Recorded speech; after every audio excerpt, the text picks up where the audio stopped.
the Hockey Think Tank playoff preview for 2020 season. My name is Topher Scott, and in this matchup, we are going to break down the Calgary Flames versus the Winnipeg Jets. Let's get right into it.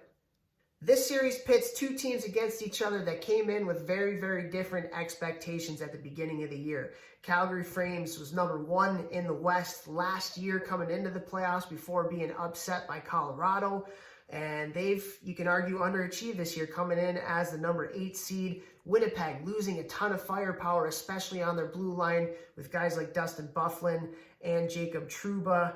For them to finish in the playoffs this year, actually 1 point ahead of Calgary, although they were a little bit behind them from a points percentage standpoint.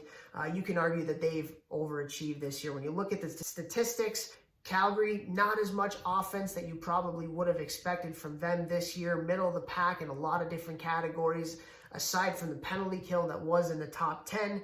The Winnipeg Jets, you look at being in the top 10 in goals against. A lot of that has to do with the play of Hellebuyck this year, which we will get into. They have a young, inexperienced decor. To finish in the top 10 in goals against is something very, very good. You look at the penalty kill for Winnipeg, a little bit of an Achilles heel for them, finishing at 22nd in the league. Again, when it comes to the playoff, special teams, very, very important. So that's something that you're going to want to watch. So those are some of the statistics from a team standpoint. Let's get into some of the player statistics of players that did some pretty good things this year. When you're looking at players that finished in the top of the league in terms of these statistical categories, one of the players that really came to the forefront this year for Winnipeg is Kyle Connor, finishing with 38 goals, which is good enough for 6th in the league. And then you look at the two goalies. You have David Rittich, 24 wins, ends up number 9 in the league. Connor Hellebuyck with 30 wins, number 2 in the league. The goaltending matchup, one we'll get into, is going to be really, really big. But Kyle Connor, 38 goals this year. What a year for the winger from Michigan, University of Michigan product. And we'll talk about him a little bit more as we go through the top players for each team. In my mind, I think Winnipeg might have one of the top 2 or 3 top lines of any team in the league. You look at Mark Scheifele, you look at Kyle Connor, and you look at Blake Wheeler. They've been together for a couple years now. You look at Kyle Connor with 38 goals. What a year that he's had. Plays with a lot of pace, plays with speed, somebody that's really opportunistic. And you look at Mark Scheifele, who just Mr. Everything. Very, very good in all situations. He could put the puck in the net, almost 30 goals, but really, really smart playmaker. Blake Wheeler, University of Minnesota product. He's somebody, just an unbelievable playmaker. Really good on the power play, really good at finding guys like Scheifele and Kyle Connor. But I think an X factor in this series, again, top lines are going to be playing against the top defensive line and the top defensive pair of the other team. If Winnipeg is going to win this series, I think Nikolai Ehlers and Patrik Laine are really going to have to step up for Winnipeg. Ehlers, a very, very fast, very opportunistic type player, really competes hard. Patrik Laine can score from anywhere on the ice. What a shot that he has. So those two guys are really going to have to step it up.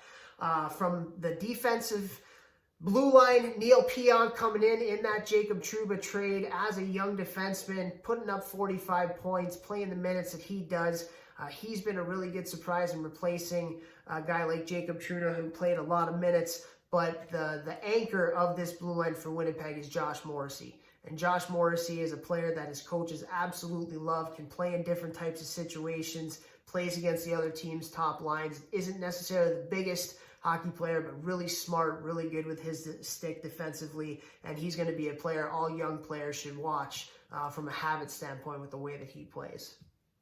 When you look at Calgary's top players, again, you look at Matthew Tkachuk, somebody who came on the scene ever since as a rookie, plays the game absolutely hard. The Tkachuk name, you look at it, they're blue-collar, tough, hard-nosed, hard-to-play against type players, can get under your skin.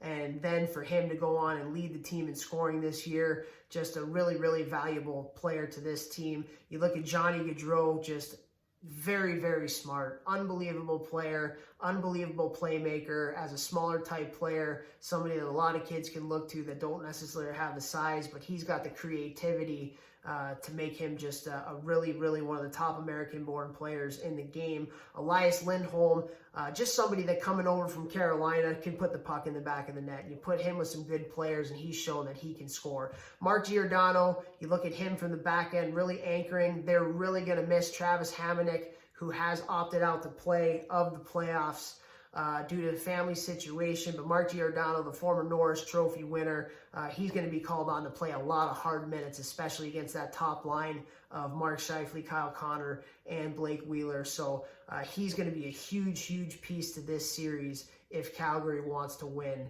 and move on to the next round. You look at the goaltending matchup in this series, and it clearly favors the Winnipeg Jets. Connor Hellebuyck, who will be in the running for the Vezina Trophy this year. Again, he comes in with 31 wins, a .922 save percentage, and he's a huge part of the reason. Again, this is a young, inexperienced Winnipeg defense corps, so he doesn't necessarily have the best players playing in front of him, specifically in offensive zone situations. Their D zone, they're not great in the D zone, and Connor Hellebuyck has been there to be the brick wall for the team when they've needed him. Calgary, on the other hand, David Rittich, not as experienced. Again, coming in, top 10 in the league in wins, but he did play a lot of games as well. His numbers, .907 save percentage, 2.97 goals against average. Very, very average when it comes to the league. So I'm going to tip the scales to Winnipeg here from a goaltending standpoint. Again, when you look at both of these two teams, you look at Winnipeg coming in, overachieving based upon where people thought that they were going to be. You look at Calgary underachieving, although when you look at Calgary, they've played much better under Jeff Ward. They're 24-14-3 and have the fourth best record since Thanksgiving, and that coaching change during the year did wonders for that team. So you got a team in Calgary coming in, new coach, new style, a little bit more fresh.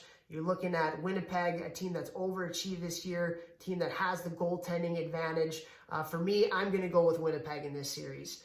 Connor Hellebuyck and the way that he's played, and you look at the top line for Winnipeg, in my opinion, one of the top lines in the league. So for this one, I'm going with the Jets from Winnipeg.